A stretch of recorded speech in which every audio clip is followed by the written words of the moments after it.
What's going on, everybody? Welcome back to another Bad Batch breakdown on the Cinefanatics. My name is Chris Adams, and as always, I am joined by fan favorite Adam Witt. Adam Adams. Yes, the new Adams brother. The Adamses. Welcome to the Adams family. We have Chris Adams, we have Adam, me. So yes. So let's talk some Star Wars. How was your week? Oh man, so much going on, so much happening in the world and in life right now. But you know what's nice is to always sit down at night and watch a nice Bad Batch episode. Absolutely is. And I have to thank this show for keeping me on task. I get behind. Excuse me, I'm going to change my lighting a little bit. That didn't help at all. I have a new camera that is very sensitive to light, clearly. It does not look like that in my room. I'm like, turn around, I'm like, it's completely dark in that corner. Anyway, yeah, no, this is nice keeping on task and having a reason to watch these, like, on a deadline. I'm not a deadline TV watcher. Like, I'm still in the middle of season 2 of Battlestar Galactica. Why? Because that show is great. And they're like, why haven't you finished it? And I'm like, you have no more Battlestar Galactica episodes to watch. I still have plenty. So anyway, I'm not always a watch it right away, but this has been pretty cool because watching this episode evolve, and then I can actually hop on Twitter also, Yeah.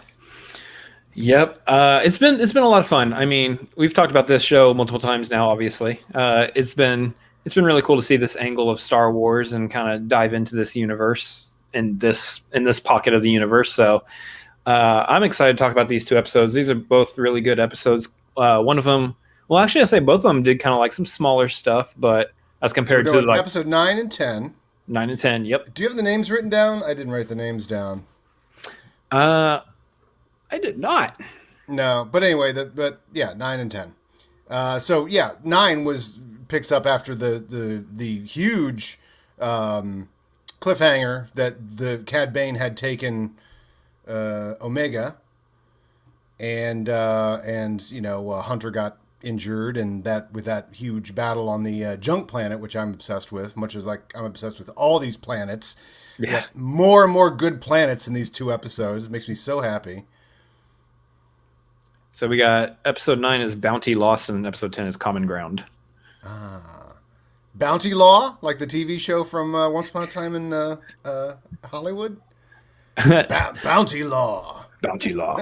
No, Bounty Lost. Yeah, Bounty Lost. A Quinn Martin production. Exactly. Yeah. Okay, go ahead. Yeah, so let's get into this one. So Cad Bane's making it off so it's a rescue mission. They've got to go rescue Omega. But at the very beginning, we get some interesting political intrigue. I'm obsessed with the Kaminoans. Like, what makes them tick? What's their deal? Because I've been defending them from the very beginning, and I got a huge correction at the beginning of this one because I've been defending them like, oh, they're such a proud people. They have their genetic experiments. They're, they don't like that the Empire is using them for this or that. I don't know why I've had that opinion because they're monsters. They're total monsters that experiment on people. They're Frankensteins. They're like Dr. Frankensteins. It just didn't occur to me to this episode that there's some split in between them. So it's Nala Se has a tremendous ownership over Omega. Like that's like Nala Se's daughter, basically. Yeah. And I guess I lumped in that opinion with the rest of them because I still have to go back and find out why the Kaminoans let the Bad Batch take her to begin with. I absolutely forget that because it now, the way things are playing out, there's no way they would do that. They're like, go get her. I mean, they sent Cad Bane to go get her. Yeah. And so Nala Se is now on the outs with Lama Su and Ton We. Mm-hmm. And they really just are like, no, they're also like bureaucratic, monsters. They're like, get the specimen. They don't even refer to her as a human being because what do Kaminoans know of human beings? They're cloners, like these are all just objects to them. So they're like, go get the specimen, and after we're done extracting what we need, you can kill her. And then like Nala Se is like, okay, let me, I'm not totally in on, she has to say she's in on it. Like, okay, yeah, that's a great idea. And then we'll murder her. That's a good idea. And so it occurred to me, I was like, I've been defending the Kaminoans, but I'm like, they're like anybody else. There's good and bad people. You know, Hmm. that was a really interesting part of this because I was like, why?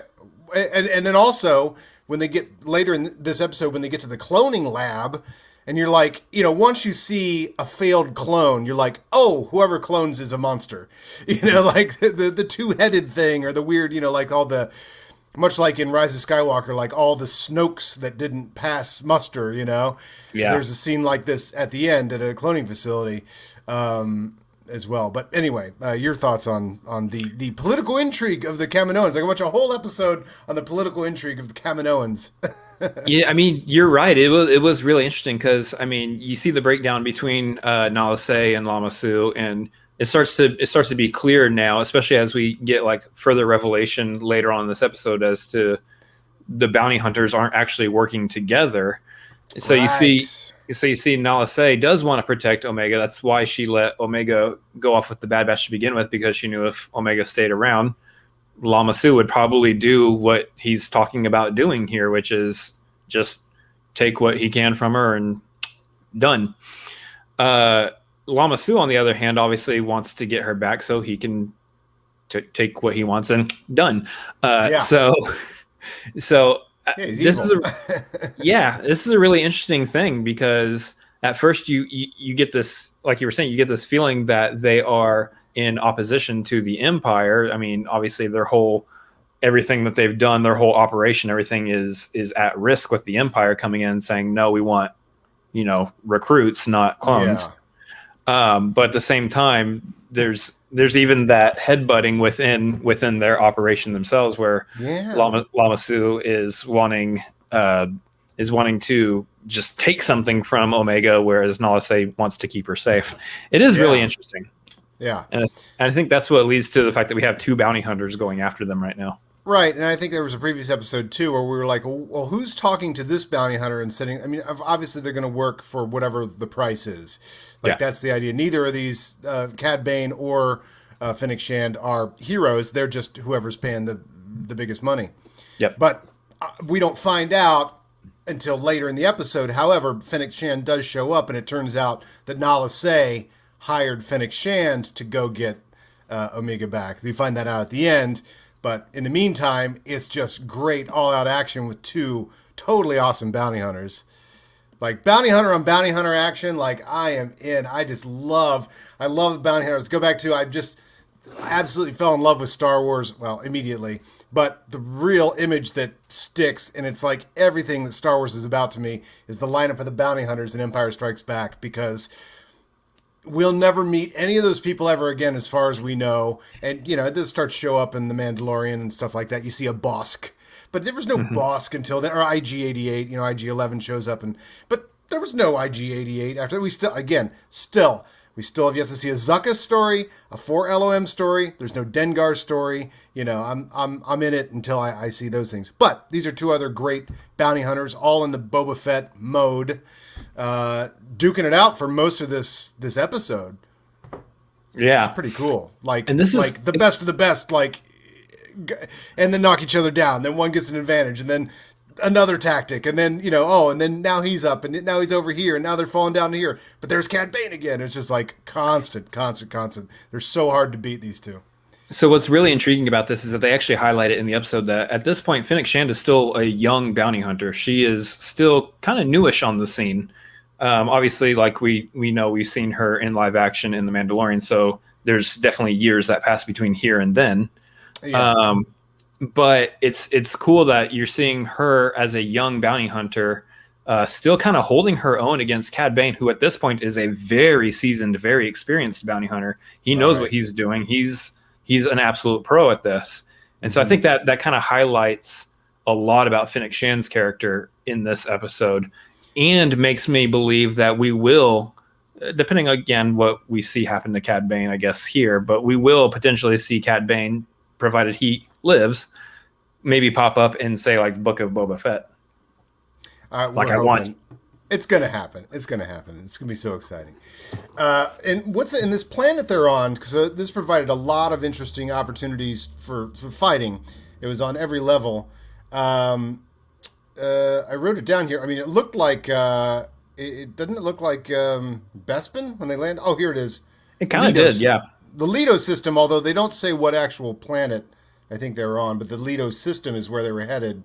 But yeah, you get all the feels of a Bespin as well. You know, it's landing through the clouds. But unlike Bespin, which is just Cloud City, as is like, aren't the clouds beautiful, especially at sunset? That's really the theme behind Cloud City. It's not like it's not raining all the time. I mean, you could call Camino Cloud City. It's constantly over. You know, there's constant cloud cover because it's always raining. It's a rain Ocean planet. City. Yeah, yeah. You could call it Ocean City, but so this is a Cloud City, but at all of it's a very good suspense episode. I note the scene where Omega. There's never an episode where Omega has to be saved by anybody, which is very in line with Princess Leia. That even though they did rescue her in that, but the idea that she was the princess that didn't need to be saved was the theme, running through her character. But here's a character that finds a way out so that she tricks the robot. Oh, I can fix you as long as you let me out of this jail cell, and then Omega makes her own escape without the help of the Bad Batch, which is cool. But there's so much suspense when Cad Bane's boarding his ship and he's about to find out. It's like cuts back and forth, with lots of suspense. And then when they're between Cad Bane and Fennec Shand going at each other, a shootout, but then also it's Omega trying to get to the platform to get to her pod. But it's like you can't see anything because there's so much cloud cover. Like everybody is always walking out of a field of mist, and you can't tell who's 10 feet away. That's taking the idea of Cloud City and making it a horror movie, basically, of like, can you imagine a place where you can't see anything because it's nothing but clouds? Instead of like, oh, aren't clouds beautiful, especially at sunset? It's a very different type of Cloud City. I thought that was cool. It's like all played for horror and like suspense. Like suddenly Fennec's around the corner. Suddenly Cad Bane's around the corner because you can't see 10 feet in front of your face. I thought that was a pretty cool way to do a Cloud City. Yeah. The whole setup, the whole plan is interesting. Garth says he thinks the planet is Bora Vio. Oh, okay, cool. Yeah, cool planet. I was like, we're landing on a very Cloud City looking type scape. Yeah, and then I like what he said here earlier about the Kaminoans. I can't say their name. They're like Dr. Hammond. They seem nice, but are doing awful science, creating beings and experimenting. Right. It's so easy to get tricked into the sci-fi of it. I'm like, oh, cool. They're making more Boba Fetts. I love Boba Fett. And you're like, but that's terrible, and you shouldn't do that. It's evil. Yeah. So pretty interesting how they've because we care so much, they've tossed our emotions, back and forth on, or at least mine, on the Kaminoans. Like, because I don't know why I'm so obsessed with them as much as I am like new planets and stuff. It should also be noted that Taun We, I believe, in this episode, who we met in Attack of the Clones, she was the one who was introducing Obi-Wan to Jango. She's down. She's done. Okay, you have to explain to me, because sometimes I have the show on, I walk out of the room for a second, I don't think I missed anything, and then later on, she's like, Omega's like, why'd you kill Taun We? I was like, how did Taun We get killed? You got to tell me now, because I'm like, wait, when did Taun We get killed? I got to rewatch it again, but I had to keep on a schedule so we could get to the show. Yeah, I believe it was Fennec. Fennec took Taun We out in an attempt to get to Omega.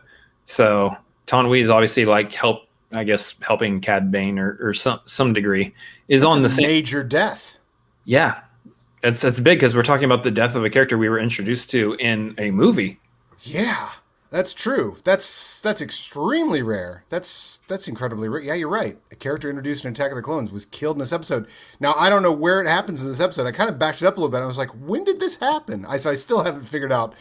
So Nala Se hires Fennec Shand to go get Omega, but first Fennec Shand kills Lama Su or Taun We?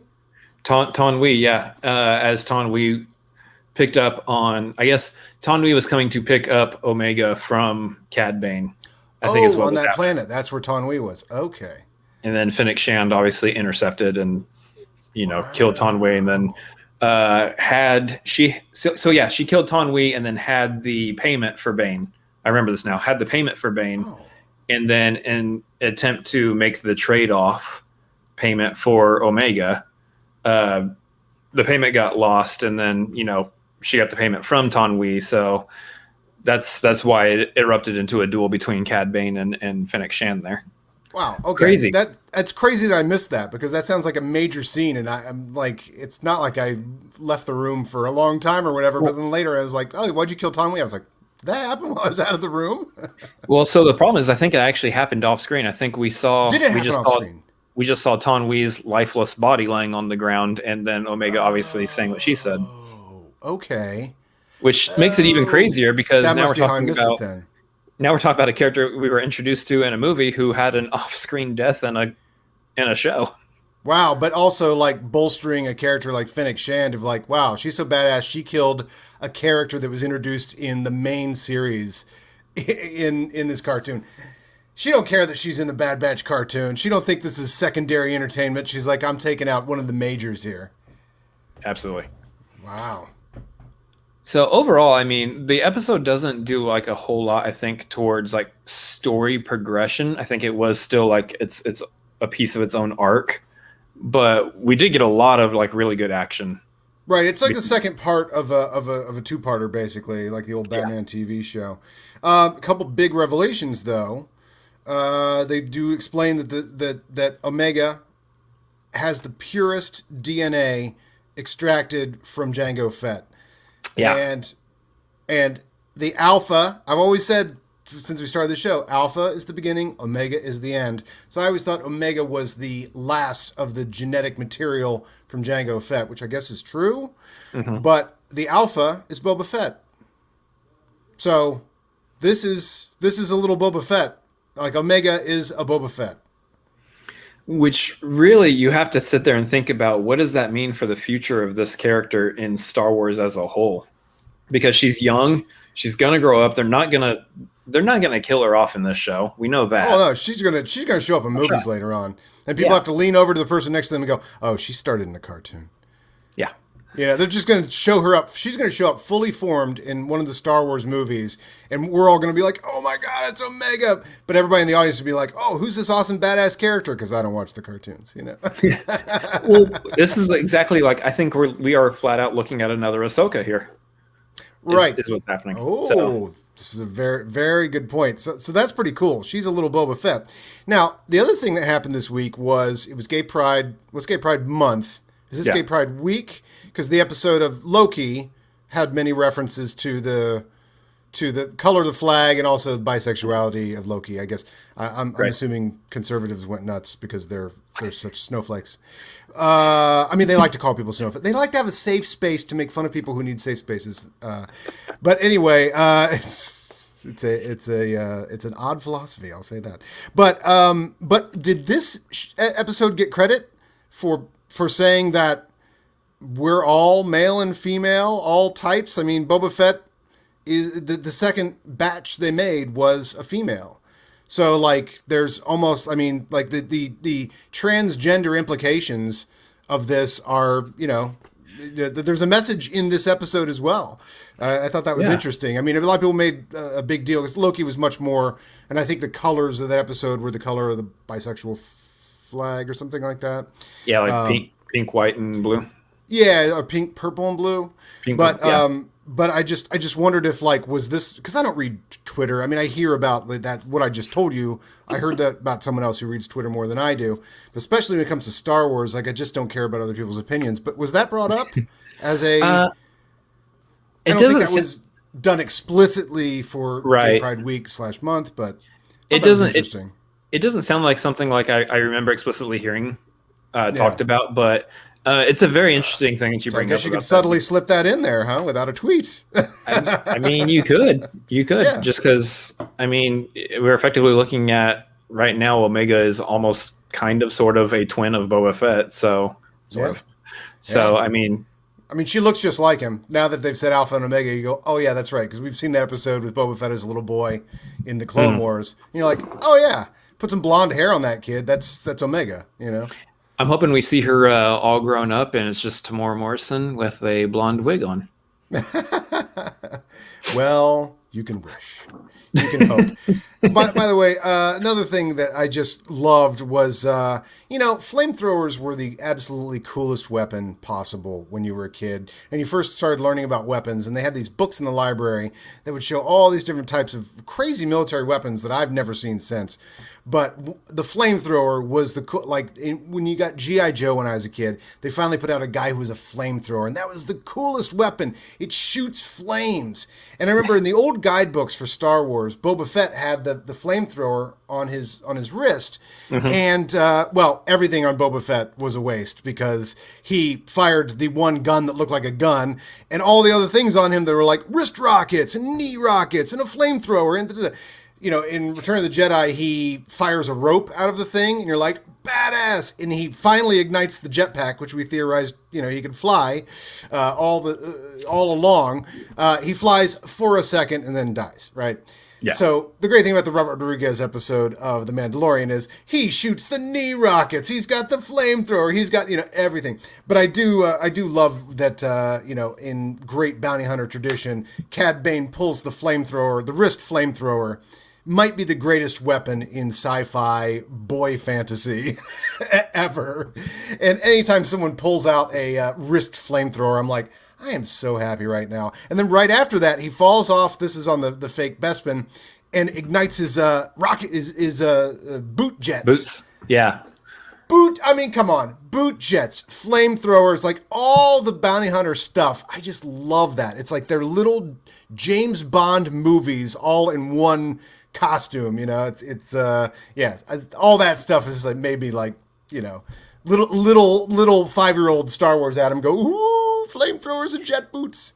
And it's really cool. Jet Boots is the name of my jazz ensemble, by the way. I'm playing Friday nights over at the... sorry, continue. Flamethrowers and jet boots. Yeah. Coming to the stage now is flamethrowers and jet boots. No, I like this because, like, you talk about, with Boba Fett, you see those kinds of things, and it's like, cool, look at this, like, sci-fi warrior. That's really dope. And then you see these things on Cad Bane, and you're like, whoa, space cowboy, that's awesome. And, like, seeing how these things are similar but utilized differently between the two different styles of bounty hunter. Yeah, he's got all the cowboy stuff going on, but then you add that to him, and you're like, this has got a like Cowboys and Aliens vibe, like he's got all the cool Star Wars stuff, but he's dressed like a cowboy. Yeah. Oh, and the one thing I want to say was one thing I love about Cad Bane is that he is a creature. I believe that creature, he's a Duros, I think is his species. And that is the second creature I believe we see in the cantina, or one of the second or third.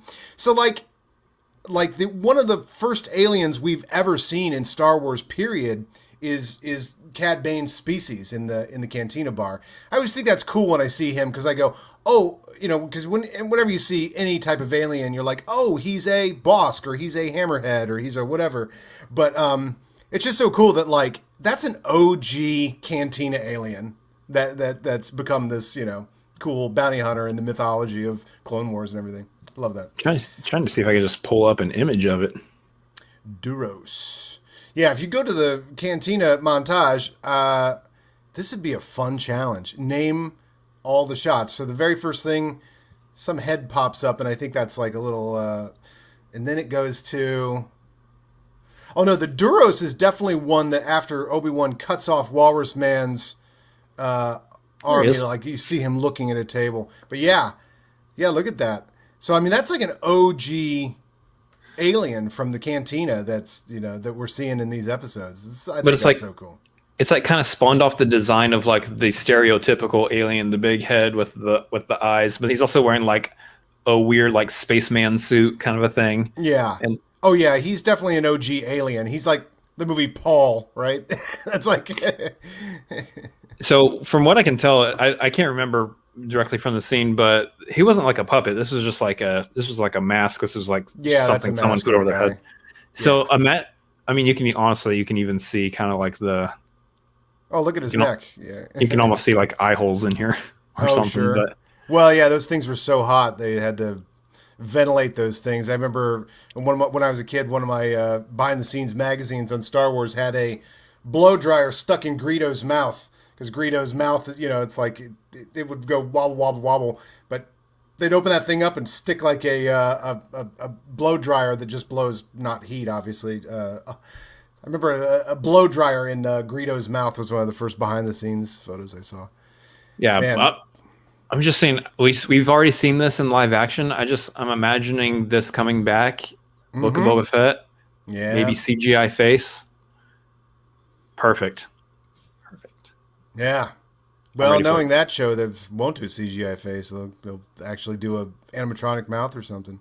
That's very true. They would have to get the guy from the Bad Batch, in Clone Wars to be the voice, right? That you can't imitate that voice any better. That's the 100%. voice. Is that Burton? Ben Burt. Burton. Ben Burt. Yeah. Ben Burt. Okay. Anyway. So then we head on to episode 10, which has a name that I did not write down. It was. Did I close it out already? It was Common Ground. Common Ground. Interesting. So this takes place on the planet Raxus, which I will say from the very top before we start discussing anything, because it occurred to me late that it had been in my head the entire time, that we rarely get to see Star Wars, they skip over everything. The first movie's the fourth. They skip over everything. You're just going to get you're not going to get the life of a Duros. They're going to, but that character, but that species continues on, and then it shows up later in this. The one thing that never occurred to me is the idea of being under Imperial occupation. This is hit much harder in Rogue One, but it's obviously all over Star Wars. It just, so much is going on in Star Wars. And of course I was too young to go, like the Nazi occupation of France. I just didn't do that when I was a kid. But you see this episode, and it's a really interesting, it's something that underlies every Star Wars we've seen in the main trilogy on to the sequels, is this Imperial occupation, like the same way that, and very pointedly in this one, that all the Great Britain took over India and all these other countries. There's the great protests and everything like that, which I felt was really apparent in this one because the guy's name was Avi Singh. And it just occurred to me all the Imperials are British, and the British were an imperial power, and they took over places with people who might be named Avi Singh, at the time. Took over India and maybe Pakistan. I forget what they said. The sun never set on the British Empire. But the idea of going inside an occupation in this one, something that is absolutely part and parcel with Star Wars, and yet is easily forgotten for other things, other Star Warsy things. That was fascinating. That this begins on, the beginning of the pacification of the populace when the new government has moved in.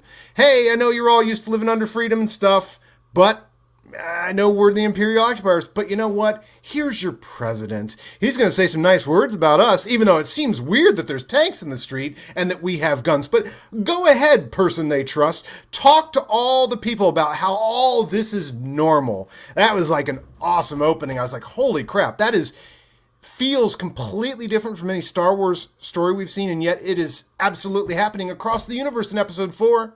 It just, we never see it. It's like slavery with Anakin. It's like, we don't see the real effects of slavery. He just is a slave, but there is slavery. We see stormtroopers, but there are, real Nazi things going on in the universe. I thought that was fascinating. That's how this episode begins, is the president's trying to pacify his people and decides not to. And I love it because it's an excellent cold open. I mean, it is, by all intents and purposes, just like almost its own separate show happening. And I love it when when these shows use these kinds of storytelling devices where you go into somewhere else completely and you are diving into something. It's gonna tie back into the story as a whole for the episode, but you're getting that background and everything that's happening there. And I know we've seen Imperial occupation type stuff kind of float in and out. I wouldn't say like Clone Wars. It was more like the separatist occupations of various planets, or there was an occupation. That's true in the prequel trilogy. And then in Rebels, we've seen Imperial occupation. I think on Lothal and all that. Yeah, So. that's in the main timeline alongside Star Wars or right before Star Wars. So yeah, that's definitely in the Rogue One era. Yeah. Is when Rebels takes place, and that's Rogue One hits it hard over the head, the Imperial occupation. But it was interesting to see it in this one. Oh, and my point to begin with was this planet reminded me of Naboo. It was this gentle planet. It's got your classic kind of kingy guy and a queenie person, and it's got much more like a higher culture. And it just made me wonder, like, where's Naboo during all this? Like, what is happening on Naboo? Is the same thing happening on Naboo? This seemed like a nice stand-in for Naboo. I was like, oh, That's absolutely something I'm always interested in seeing. I'm always down to go back to planets we've already been to revisit those locations. Yeah. In the sequel trilogy, I was hoping, hey, I would love to see what's going on in Naboo at this time. Right. The big thing about Naboo that I'm really interested in, I hope that they do revisit it at some point within this show, is because we know that Palpatine is from Naboo. Palpatine was the senator on Naboo and then became, chancellor and obviously emperor. Mm-hmm. So I do always wonder how that planet reacted to all of that, because this is their beloved senator who they held in high regard, who essentially has taken over the entire galaxy. Yeah. I mean, we get it because it is a senator at the beginning of this movie that the Imperial officer, and we've met her before. She's like the new kind of more of a workaday Tarkin. She goes planet to planet and is a pain, and leads the troops and goes, all right, kill them, and I got to go to another planet because this is happening everywhere, because it's hard to occupy a galaxy no matter what. He was a senator so there was some hint of that there was a democracy that had fallen very specifically on this regal planet. So it's a nice stand-in for Naboo. I was like, if we don't see a Naboo story, I'm like, this, you could substitute that, there's some new queen of Naboo, and the Empire is going to do exactly the same thing. And you're right. Palpatine absolutely would occupy Naboo first, right? I mean, you could, that would be the first place he would want to go and occupy, or who knows, maybe give them their freedom. That's a very good curiosity, because I forget that he is the senator from Naboo in the beginning. I do like this though. So we're starting off the couple of things. Like, we start off with an individual who's like right in the middle of, I'm a leader. My platform is very important, and I'm about to sit here and talk good about these Imperials who, let's be honest, this is completely against everything that was stood for, both either by separatists or by the Republic. So it's an interesting dynamic for me, because I know, like, shortly thereafter we are introduced to the fact that this was a separatist planet during the not Civil War, but during the Clone Wars. This is he was a separatist leader, and that's why the clones are having such a hard time with him throughout the episode. But we see it's an interesting dynamic, I think, that's presented here, because we know Republic, we know separatist, but then Imperial is like this third party that neither one of these two sides like, even though both sides are being controlled. And I love how the whole dynamic shifts and worked underneath Palpatine during that whole time. And then kind of seeing how it plays out here as well is kind of neat. Well, it's kind of fascinating, because obviously in episode 4, you're dropped in the middle of this, and they're making references. They're like, the Imperial Senate will no longer be of use to us. And you're like, there's a Senate? What? Yeah. Huh? You're seeing like a one slice of this giant idea. And so it's quite a bit of heavy lifting for George Lucas to have to set all of that up, in episode 1, 2, and 3. Yeah. And now it comes because of the Bad Batch and the Clone Wars and stuff. We get a fuller picture of what the arc between the time before all the way to episode 4, and beyond. It's fascinating, because it's highly political. It's a highly political, like I'm saying, here's a bunch of British people taking over, a guy whose last name is Singh, which is a very Indian name, Singh. Yeah. So I just think that, like, the Great Britain India occupation thing, I'm like, wow, it's so that, because I had to have someone explain to me that, like, oh, they call them stormtroopers because that's what Nazis soldiers were called. I'm like, what? Like, that's crazy. That's insane. You know, they were just stormtroopers, these cool guys in white, not cool guys, but like cool action figures in white uniforms, you know? But one of the fun things about this one too, speaking of stormtroopers and AT-ATs, even though these are ATTEs, they haven't quite gotten to AT-ATs yet, but they do have ATTEs. Is that as soon as the guy says, no, I'm not giving over to this occupation. I won't say what you want. The people should, rebel. I don't agree with this, and they all start to haul him away. Yep. And as soon as they do, like, then the Imperial goes, all right, our next option. And then just suddenly, like, the AT-ATs just start walking into the square, or ATTEs start walking into the square with stormtroopers walking at the base of them. Like, it's just that sort of image is so Star Wars. Like, stormtroopers walking at the base of, like, AT-AT feet. Clomping and like, here we are, we're gonna become Jeddah. It's not Jeddah now, it's Naboo right now, but you said no, so now you're gonna become Jeddah. Congratulations, you've become the next Imperial occupied planet that you could drop into around the time of episode 4 and go, oh man, there's intrigue around every corner, because this place is completely occupied by Imperial troops. That was a really interesting moment. Is like, yeah, how do the streets get filled with stormtroopers and ATTEs? Like, here's the moment. It's pretty fun. They're like, pretty interesting. We tried peace, now we're trying force. Right. We gave you the option of peace, but you Yeah. didn't take it. Yeah. Man, stormtroopers doing stormtrooper shit, right? It just. Oh man. So next was the Bad Batch. So they get the call.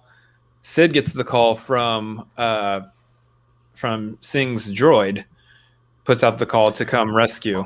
Oh yeah, Death Star droid. What we used to call a Death Star droid. The first action figures of these were called Death Star droids. It's an RA7, I believe, and this one is called GS8. And I love this. I love that. I love when anybody has a relationship with the droid. Where we just such a great relationship with Luke Skywalker and C-3PO and. Very few other relationships like that, but I like when anybody has a relationship. Oh, Lando and what's her face, and K2SO. I love these droid relationships. So I thought it was really cool. This guy had a relationship with a GS8. GS8 was its name. The model, I believe, is RA7 droid, but the action figure was called Death Star droid because you see one walking once in a Death Star hallway, and that's all it takes to become an action figure in Star Wars, which was wonderful. But I thought that was really cool. This whole thing was incited by a C-3PO, basically. GS8 saves the day and calls the Bad Batch, and at this point we're into classic, because not every episode has a classic Bad Batch A-team type episode. Like, here's an impossible thing. You're the impossible team. Let's do this impossible mission. And so this is a lot of execution of them doing this, which is cool. Yeah, it's always the best to try to, when you see them like go up against the odds and how do they solve the problem, just like you're saying, like the A-team style. It's really great. I love that. What I loved mostly about this one is you got to see a lot in Echo. Echo, I think, had the big like character moment in this episode, as he was kind of the voice of, wait, we're going in to save someone who was a separatist. Like he's still working off of the, I'm a clone. We were trained to fight these guys, not save them. Yeah. Not That's quite. True. He does bring a different perspective than the rest of the Bad Batch. Yeah, and it's not quite. He hasn't quite like figured out the time of separatists and republic. That's done. We're under Empire now. The separatists are no longer the enemy. They're both actually kind of one and the same underneath the Empire.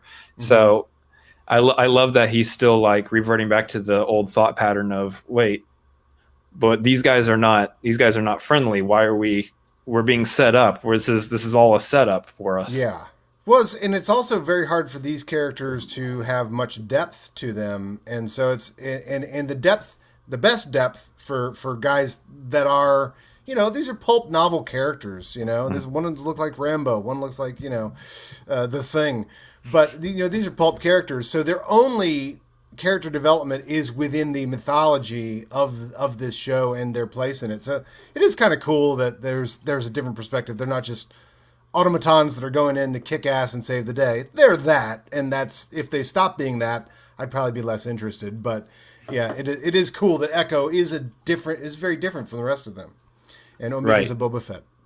And Omega's a Boba Fett. Speaking of Omega, Baby Fett, yeah. Mm-hmm. Speaking of Omega, she got sidelined in this episode essentially because of the events of the last one. All these bounty hunters coming after her, and Hunter's like, "Nope, that's enough. You're not coming with us. It's too dangerous." Yeah. So she gets stuck at a cantina with cantina people doing cantina stuff. Cantina people doing cantina stuff. Love it. And we can tell that Sid is fantastic with children. Yeah. Yeah, Sid is running the cheers of the Star Wars universe here at this place, right? Go figure. It's like her voice. Yeah, anyway. Have we confirmed it's Rhea Perlman? I think it is. Or is it a Rhea Perlman impersonator? You know what? It's got to be Rhea Perlman. Why? It would be offensive if you were like, let's get someone that sounds just like Rhea Perlman, but not hire Rhea Perlman. I'm going to do it live on air. But I haven't seen her name in the credits. We'll do it live. I'm sure someone in the chat will get to it before me. The unfortunate question that will never be asked of me in Star Wars, probably because I'm sure my days are numbered playing Star Wars trivia, is they will never ask the 10-point questions, like name at least 2 of the creatures in the game of Dejarik, which I can do at least 2 of those. Montelian Savrip and Monarch and... I used to know more than that, but I know a few of the creatures. But they'll never ask that in Schmoedown. That's insane to me. It's insane to me that these creatures have names. Montelian, Savrip, and Monarch are the 2. It is, in fact, Rhea Perlman. Grimtash. That's a 3rd. Grimtash. Grimtash. I think Grimtash is the big guy that wins in the first one. Anyway. Interesting. Let the Wookiee win. Yeah, no, it is Rhea Perlman. Rhea Perlman is doing the voice of Sid. Okay, good. That would be offensive if it wasn't. But I feel like I don't see her name in the credits for some reason. But I don't know. Yeah, I guess I haven't been paying attention. So we cut back and forth. And by the way, do all episodes have the classic Star Wars wipe? I felt I saw it a lot more in this one. I think they have. I think that's a tradition that they've kept alive throughout. I mean, even during like Clone Wars and stuff. I think they just keep that. It is Star Wars. That transition is the Star Wars transition. So remember when that one Star Wars movie tried the bullshit thing of putting the name of the planet up in the lower left, and then they abandoned that immediately? Like, nah, that's not how Star Wars works. Which movie was it? Was that Rogue One? Yeah, Rogue One. They experiment where they're like, some of these planets is so confusing. Like, how do we know it's called Bespin unless you put on the lower left of the screen Bespin? And they tried that in Rogue One, and then has been immediately rejected by everybody who's made a movie since. I mean, I'm always for the character going, it's not in Solo, it's not in Bad Batch. Set coordinates for Jeddah. We're going to Jeddah. Right, throw it in there. Yeah, throw it in the dialogue. We'll be on Jeddah shortly. Yeah. Next time you see us, we're on Jeddah. Jeddah is an occupied planet. Yeah, exactly. Lando system? No, Lando's not a system. He's a man. Exactly. So she turns out to be a savant at playing Dejarik, and so Rhea Perlman figures out that she can make some money on this. Just like what's the word I'm looking for? She is an opportunist. There it is. Oh, I thought you were looking for the name of the Gary Coleman movie, On the Right Tracks. But I'm showing my age there. But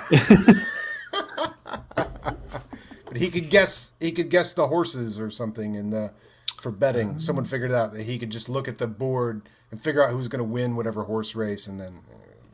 I wonder how. It's also oddly a plot in the movie Popeye. The baby Sweet Pea could figure out what horse was going to win, and therefore Wimpy took him to the tracks.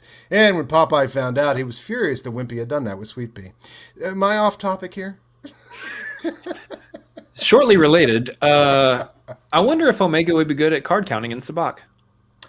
Oh, I saw a digital sabacc game that she was cleaning because at first, I'm going to call her Rhea Perlman all the time. Sid, has her cleaning stuff, and she's cleaning a digital sabacc game, the one you would just sit and pump quarters in while you're drinking at the bar or whatever. I thought that was kind of fun, the digital sabacc game.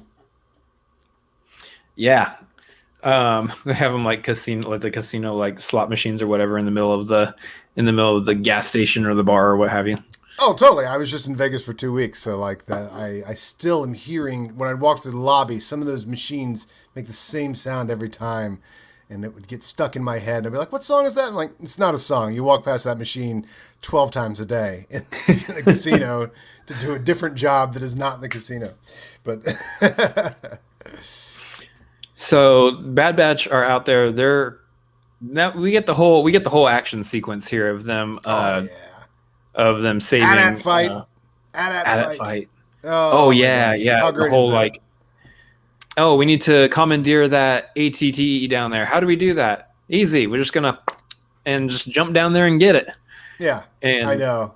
It's so great. Then they commandeer that. They take out another one, then something takes them out. Then they have to repair it. So they have to exit the ATTE, go take another one down by hand in the time it takes to reboot the one that they're on, and then get back into that one and then exit.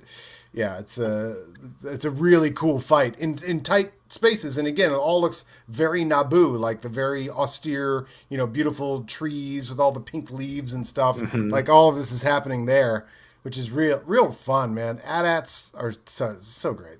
You can tell it's a culture that loves its art and architecture and everything. Right. Yeah. Well, I guess that's one of the jokes too. Is the RA7, the GS8. As they're having a fight in the hallway with all the precious, because she's the droid of the king or the senator. Yeah. For probably 20, 30 years or whatever. She knows all this stuff's very precious.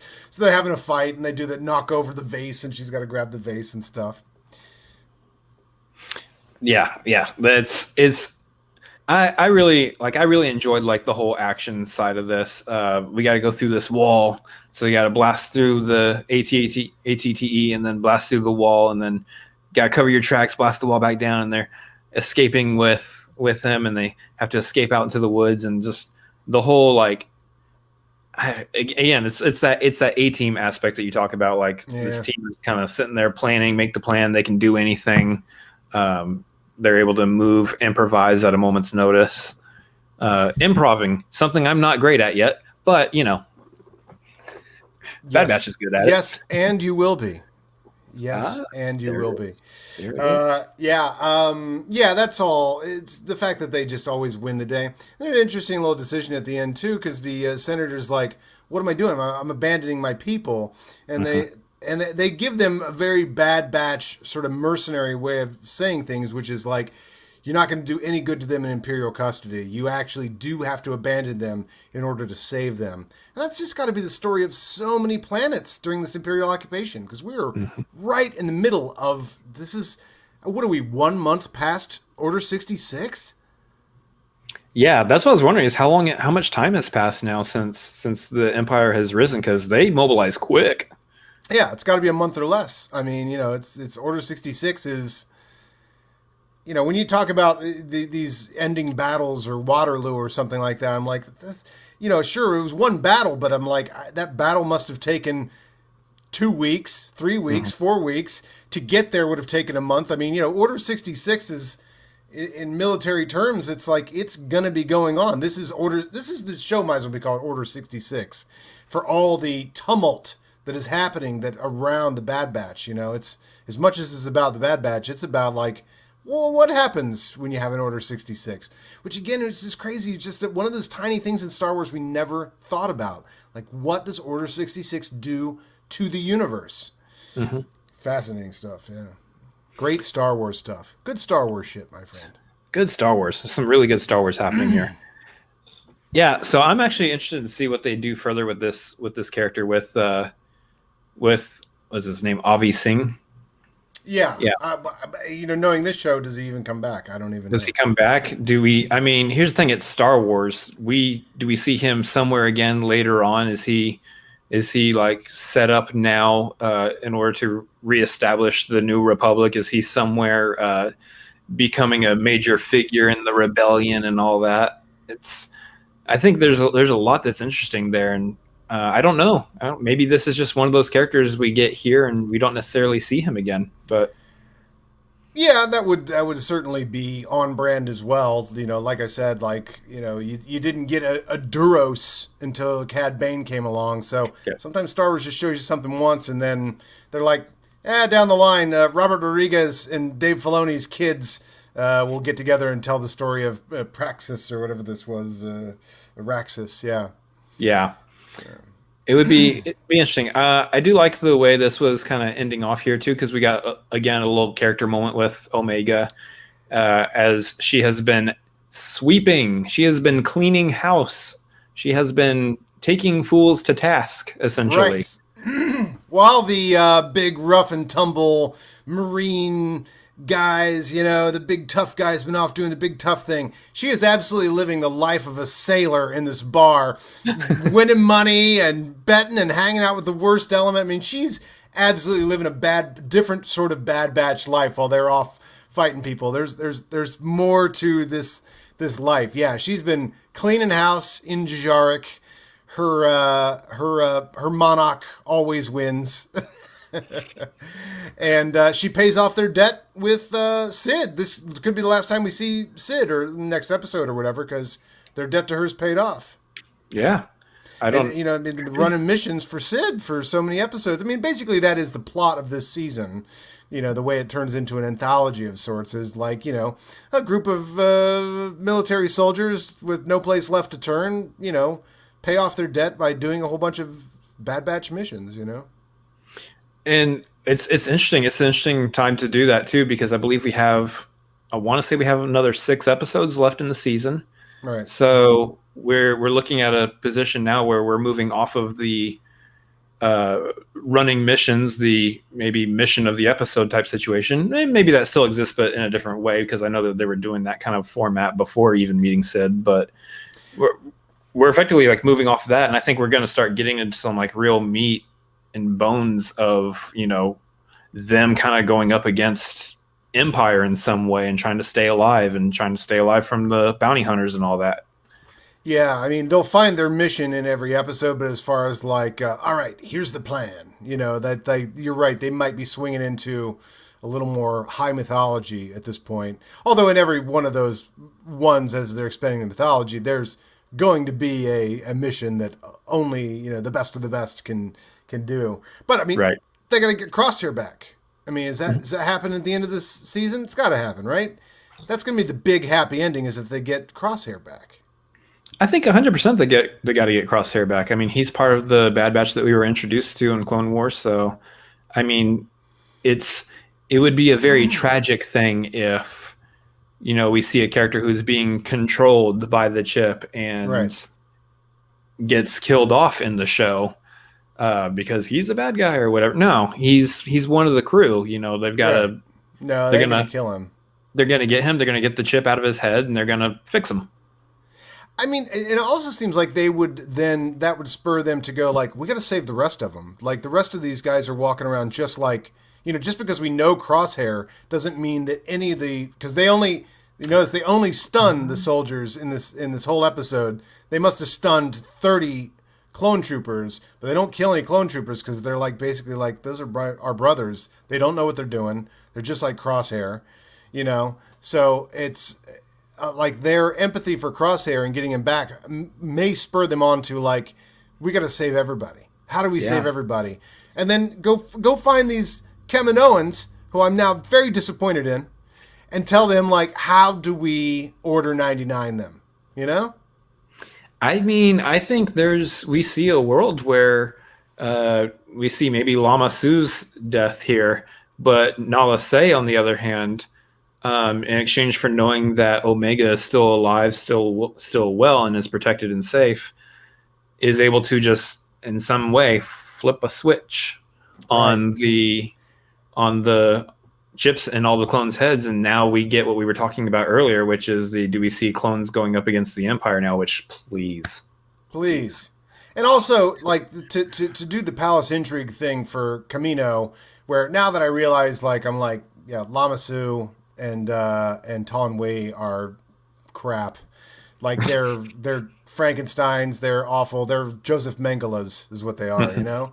So, that they've introduced another Kaminoan, Nalase, as the, you know, I mean, what if she, you know, she could take over that empire as well. She could bring that down. I mean, talk about the ultimate rebellion. Star Wars is all about rebellion. Like, it's that Nalase's rebellion is like laid out and ready to go. If that they want to, and that is their home.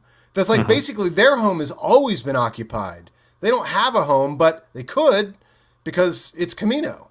Like they were born and raised on Camino, and that place has always been a terrible, you know, testing ground full of imperial influence that's always been evil and taken over by evil forces as long as they've known. Like that place is ready for rebellion and to install the new, you know, the new king or queen, Nalase, and then have that be the nice bow on this present at the end of the episode. It'd be kind of pretty cool. They've got enough time to pull off something like that, but yeah, we've been right before, you know. We'll have to see. We'll have to see what they. One last thing I have to point out that was really fun, and I don't know if you caught it, and I don't know if it brought a tear to your eye as well at the end of this episode, is after they come back and they find out that Omega has become quite the gambler, and she's very good at this game of sport, and that she has paid off their debt. Hunter, who's been very fatherly to Omega the entire time, sits down to play a game of Dejarik with her, and that is absolutely the Star Wars equivalent of the father and daughter playing ball in the yard. Like, you want to toss the ball around? That was just such a... At the end of this, when they sit down to play a game together, I'm like, man, that is a great father-daughter or father-son imagery of, like, throwing the ball around, you know, playing a game with dad. Like, that was pretty cool. They just squeeze that in, and only for the non-cynic in the crowd do you catch that. But you know, I'm not a cynic. I'm like, oh man, look at that moment between dad and his girl. That was cool. It's those small notes that are thrown in there to kind of bolster Hunter as Papa here, as push him more and more into that fatherly role. It's sweet. It's a really nice touch. This new camera's annoying me. It's like, why is it constantly... I got to get an app to set its focus. It's so obnoxious. I see this happen on other people's all the time. I finally get a camera. I'm like, oh, a camera does this now. Anyway. And that's the Bad Batch. Yeah. Did we nail it? Put in some comments. I think we nailed it. Guys, let us know what you thought of this episode in the chat. If you tuned in and wondered, do these guys like Star Wars? I hope we've answered that question. A little bit. This is really fun. This is some really good episodes. I really am interested in seeing what they do next and where they're going next. I mean, there's just obviously without having to run missions with Sid, there's just so much opportunity to dive back into the galaxy and Rebellion on Camino. Yeah. I mean, what are the things we're calling? We're calling uprising of clone troopers. We're calling Omega might have some force sensitivity still, even though we haven't really seen a whole lot of that. Maybe in her ability to like play Dejarik really well, but we haven't really seen a whole lot of that lately. But I think it's still there. Unleash the half-baked clones. We've got an Imperial invasion. Who do we have to fight with them? Well, we've got a bunch of these clones that have only been grown for like a year. They're all like 6. Unleash them. Give them armor. As like Garth said, episode 9 was Midnight Run with 2 bounty hunters fighting over a bounty. Episode 10 is Casablanca getting Senator Avi Singh out to join the rebellion. Oh my God. Good call. Garth McMurray. You should bring him on. Right? That's very good. Very good analysis.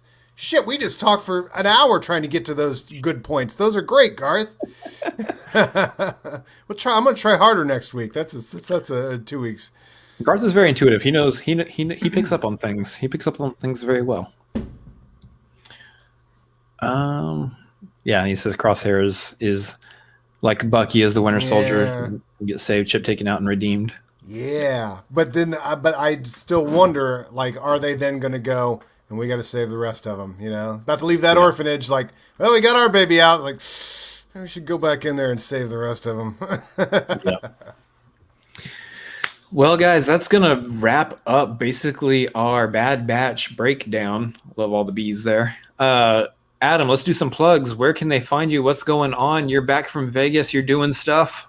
I am doing stuff. I may even be able to work on another episode of the Ford Fiesta this week. That is the podcast I have with movie guy Paul Preston.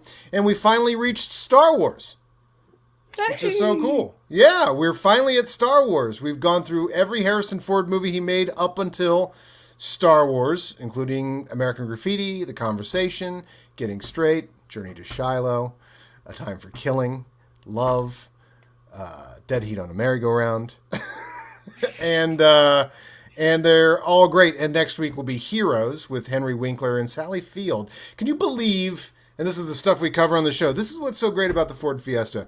We cover Star Wars, and we cover it with Ken Knapsack this week, which is great. And next week is in the same year of Star Wars release, 1977, and the same year of Smokey and the Bandits release, 1977.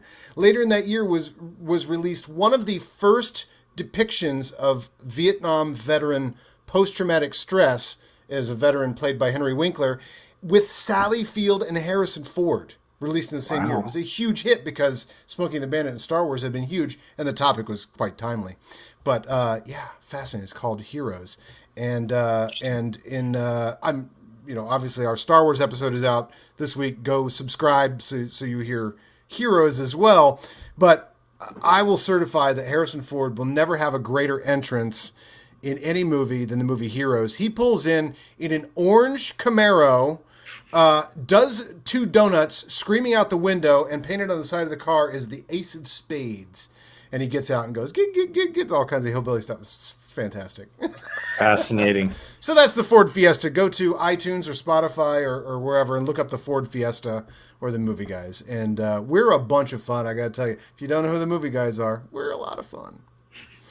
It's true. You guys do some of the funniest stuff that I've seen. So, well, thank you, Chris. Yeah. You guys are great. As far as us over here on the Cinefanatics, we're doing all sorts of stuff on this channel. We're doing, obviously, this Bad Batch breakdown, but me and my brother are also breaking down Loki once a week on Wednesdays. We're doing that with Kelsey Kirkland from Call to Action, and that's been a ton of fun. That show's been all over the place. It's been nuts. Yeah, that show is nuts, and I watched. As soon as I got back from Vegas, I was like, I got to sit down and watch some media, and I watched 2. I was behind 2 episodes of Loki, and after the last episode, particularly the bonus scene, post credits, pre credits, I was like, I got to find out what people think of this. So I got to go watch your reaction to that because it's like I can't imagine coming straight off of that ending and actually being able to talk about it. I couldn't talk about it with anybody last night. Yeah, there's a lot there. There's a lot to break down. A lot of stuff like, stuff that comes from comic books. Stuff there, we get nerdy over there. You think we get nerdy about Star Wars here? We get nerdy about Marvel over there. All sorts of fun stuff. Yeah.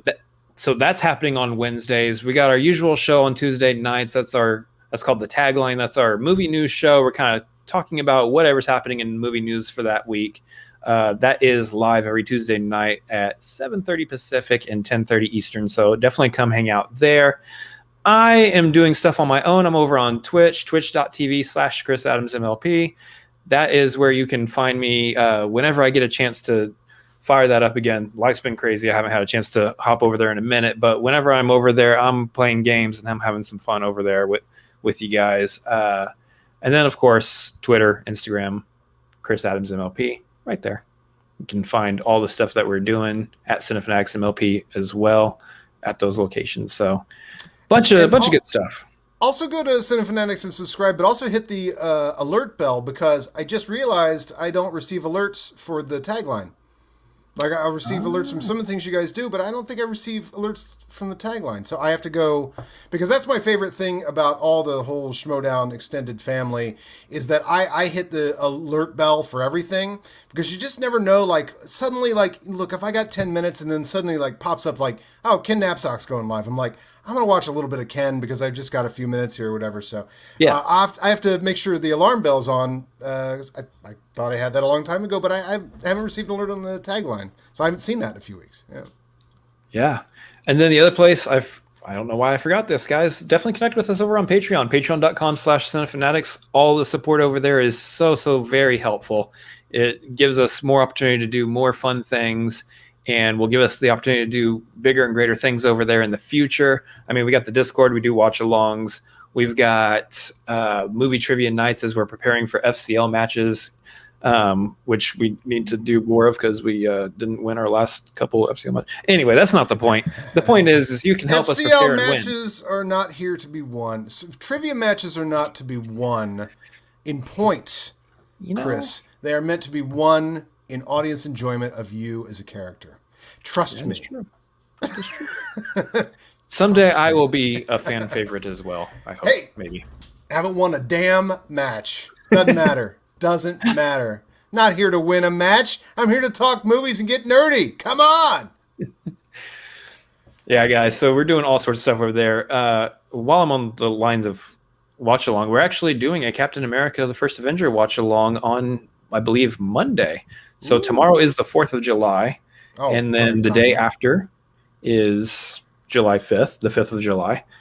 We're doing a Captain America: The First Avenger watch along. It connects with both 4th of July and with the fact that Black Widow is releasing. So we're trying to hit all those markets at the same time. That's nice. It's going to be fun, but we're going to be doing that one free on YouTube. Get your hashtags going. Get your hashtags. Get them. You can join us live on YouTube for that one. You don't have to sign up for the Patreon for that watch along. We're going to be doing it here. Time, I believe, is going to be around 7 Pacific, 10 Eastern, but remains to be seen. Hop on the Twitters for full confirmation of that. Anyway. I like when movies match up with a holiday. Obviously, Halloween is the best because you just watch horror movies all week. And then Christmas is the only time anybody watches any of those movies, which is amazing. And then in between is Thanksgiving, which has no movies. There's like 4 Thanksgiving movies. But I never used to program July 4th until about 2 or 3 years ago. My friend told me that every 4th of July he watches Jaws. And I was like, oh, of course that makes total sense. I mean, Captain America makes sense too. It's patriotic. I like that. I will throw that into my mix because I never had a July 4th mix. And now I'm like, oh yeah, Captain America, Jaws, for the opening on the 4th of July. But what I did last year, by accident, because it was like, the morning 4th of July, and I knew I was going to be watching Jaws with my friend that night. And I was like, I could watch Jaws more than once. And I did a Christmas story with it. I watched Jaws all day. I just put it on repeat. And for anybody else, obviously you're going to take some time out to watch Captain America with the Cinefanatics because they're making this one Patreon thing free. Is that what you said? Yeah, and it's going to be on the 5th also. And on the 5th. Oh, yeah. So on the 4th, if you're looking for anything, this is so much fun. Just like Christmas Story. Put on Jaws, hit repeat, and just leave Jaws on all day. It's rewarding in the same way that Christmas Story is, but it's Jaws. It's Jaws. It's a classic. So much fun. Yeah. So that's all the stuff we got going on, guys. We want to thank you all for being here, for hanging out with us, for talking that Star Wars goodness with us and whatnot. But thanks for making us feel not so alone in the world as we nerd out on this stuff.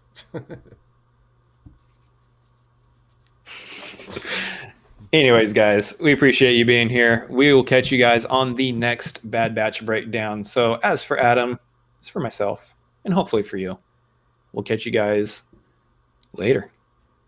I need a catchphrase. May the Force be with you. I think that's taken. It is taken. Huh.